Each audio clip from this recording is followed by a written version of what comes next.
Day 571 of the Ukrainian War Map, also known as the Russo-Ukrainian War. Juzzy here, and today is another update as I take a simplified and down-to-earth approach to some of the most important happenings on the ground in Ukraine. So starting off, we'll take a look at those Russian losses, as currently Russia sits on more than 272,000 military personnel losses, so that's an addition of 530 in the past 24 hours. Then as for hardware losses, 5 tanks, 5 APVs, and 15 artillery. Not to mention a couple of air defense and MLRS systems that I'll show you some of quite soon. Then we'll head across to the map into Russia and start out in St. Petersburg, as a massive shopping center was set ablaze somehow, on fire overnight in Bucharest Street, which is a street name full of irony given that it also happens to be Romania's capital, for the country that has been dealing with the spillover effects of this war into their own physical territory recently. Now, is there any connection between this massive blaze and the war? Probably not directly, but in the least, it's most likely an insurance fraud job due to the toughly sanctioned economy these days. Now, moving on the map, there is a few more things that I'd like to mention in Russia, but it's best to do this in a larger context. For instance, when looking at how Russia fired multiple S-300 missile strikes into Kharkiv today. Because shortly after that happened, locals took to their Telegram channels, keeping things quite light. And in this example, you can see someone added the reverse card in their comments, which is quite symbolic these days of how we have an open exchange of strikes among the two countries now. Because after Russia firing at Ukraine so many times over the past 12 months, there's really not much else that Ukrainians can be threatened by nowadays. But who can be threatened like never before? That's right, Russia. With a steady increase of wave upon wave of drones from Ukraine now going into the Russian motherland. Which leads me back into Russia, because overnight there was a flurry of Ukrainian drones sent Russia's way into the Bryansk Oblast, causing explosions overnight there. Then also right next door, Ukraine attacked an oil depot in Russia's Orel Oblast quite successfully as well. Then further up in Moscow, so there were drones reportedly shot down in the Istra and the Ramenskoye districts of the capital, naturally also forcing civilian airspace in the region to close down.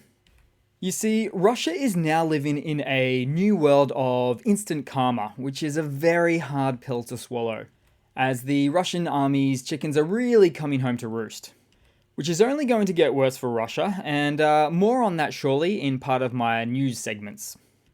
Then we'll head back across to the Ukrainian map and start out in the Donbass again, as in follow-up to Ukraine's recent liberation of Andrivka, we've since seen some footage of the final moments where a Ukrainian drone equipped with a loudspeaker announcing that it's over and ordering the remnants of the Russian units to surrender. How about it? Drones for all occasions. But also, the situation here for Russia was far worse than we thought, because the AFU witnessed that the Russian command, seeing that the village was lost and their fighters were surrendering en masse, ordered to open friendly fire on their own, which in fact the Russian army has done many times before now. And in this instance, culminating in Russia's 72nd Motor Rifle Brigade, including the lower command staff, being just annihilated. They didn't stand a chance. And morals aside, giving the order to defend to the last man is actually quite a moronic thing to do, because when you know that you cannot hold a city, it's better to perform a planned retreat rather than throwing away your troops for no reason. But Russia does as Russia does. And all of which that can make sense when understood in the context of the Russian army's psychology, which goes a little something like, we are the far superior force and there is no reason why we should lose any battle. which is basically an egoic mindset at the institutional level. A very dangerous mindset at that. Then moving along, just above here in fact, in Klishchivka, it's not much different. Now, unofficially, elements of the AFU, including the pro-Ukrainian Belarusian forces, have stated that they've liberated the town now, also posting some footage of a walkthrough. And as such, it seems like we're about to get the full official announcement any moment now. Then also, somewhere in the east, two Russian Buk M3 air defense systems have been located by a Ukrainian drone and consequently destroyed. And losses like these are always a tough proposition for the Russian forces, as they then have to exhaust their dwindling supplies to move more to the front however they possibly can.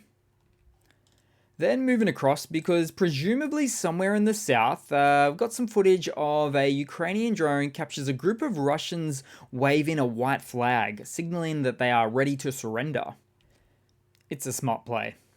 And then also in the south, a Russian Smerch 300mm multiple rocket launcher was destroyed by the Ukrainian army, which is always delightful for the Ukrainian forces, given that these are pretty destructive MLRS systems. Then we'll head across to the very western front lines. So after the AFU having established bridgeheads, multiple bridgeheads on the left bank of the Dnipro River, so that is the Russian-occupied side, they are now gearing up for a renewed counteroffensive at this location. So the Institute for the Study of War has reported increased Ukrainian military activities on several islands in the Dnipro Delta, in preparation for an offensive in the Kherson region.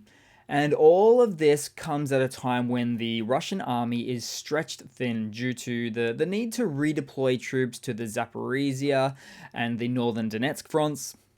And based on the ISW's assessments, a significant amphibious operation appears imminent, setting the stage for a southern offensive. And here's the real kicker. So if we keep hearing more and more about an impending Kherson counteroffensive 2.0, if you will, whether real or imagined, the Russian army is strategically forced to redeploy more troops to the region, or redeploy in this case, thereby once again continuing to stretch their resources thin, which invariably opens up all sorts of possibilities for advances for the Ukrainian forces. Then we'll head down across to the Black Sea as Sea Baby strikes again, which is the name given to one of Ukraine's naval drones, as there appears to be a number of updates on the Russian Black Sea fleet. Because firstly, we saw the Russian corvette known as the Samum getting towed back to port, showing the stern is low, which also supports some reports it was hit and damaged by a Ukrainian naval drone recently.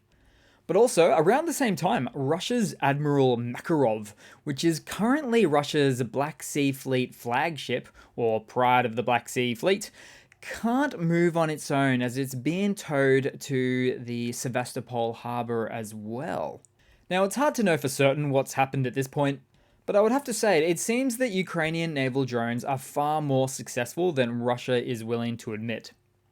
Then we'll head across to some news for today. So, Ukrainian Minister of Digital Transformation has disclosed to Reuters on September 16th that Ukraine is poised to witness a remarkably mouth-watering 140-fold increase in aerial drone production during 2023, in comparison to the output observed in 2022. Now, notably, Ukraine has already experienced a 100-fold surge in aerial drone production this year already when compared to the previous year. And in many ways, an increase is not surprising, given that we've seen Ukraine upping its game significantly as it relates to drone warfare in the past few months, in fact, even within the past few weeks alone. Russia didn't ever count on this happening. And yet here we are. Then in some drone-adjacent news, Ukrainian soldiers and tech companies are developing UGVs, or unmanned ground vehicles, to help on the battlefield. These UGVs can be used for a variety of tasks, such as evacuating injured soldiers, delivering supplies, and engaging in combat, of course. Now, while the development of the UGVs is still in early stages, Ukrainian innovators are very determined to bring their UGVs to the battlefield as soon as possible, just like their flying wing related counterparts. And then in some quick related news, Ukraine has received US made industrial sized 3D printers to produce high volume military equipment and additional spare parts for the AFU.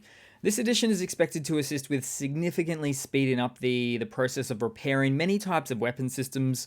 So instead of waiting for parts abroad, many will now be self-sufficiently produced locally in Ukraine in a much more speedy and cost-effective manner.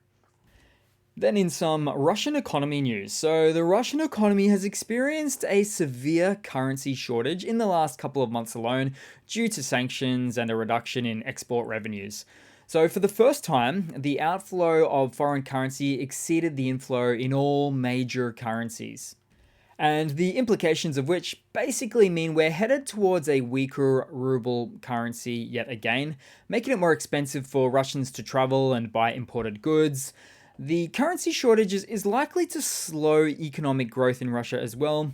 This could lead to job losses and a decline in living standards for many Russians, which will very likely end up having the knock-on effect of leading to social unrest and protests down the road for Russia, which is not completely different to how it all ended in the Soviet Union in 1991.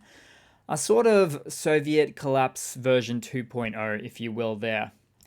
Oh, and then in some very related Russian economy news. So Russia has increased its interest rates from 12% to 13% now, which is the third increase in not even in 3 months, but in just 2 months. As Russia seeks to stem ruble weakness and curb inflation. Which, by the way, Russia officially states their inflation rate is a measly 4.5% or 5% or so. But with interest rate rises like these, I highly doubt it. In fact, not too long ago, third-party analysts put Russia's inflation at a whopping 60%. So the collapse of Russia's economy could truly be one of the many ways that it all ends, for these folks. Then in some other news, and I wasn't ready to put this one in the funny section. So there's a lot of reports right now of everybody's favorite Chechen leader, Kadyrov, as being in a coma after his health rapidly deteriorated in recent times. In fact, not too long ago, he accused his own personal doctor of poisoning him. So maybe, just maybe, in the end, Kadyrov's untimely demise comes down to window or tea after all. But as for a bit of a dig on the situation though, the goats must be pretty happy.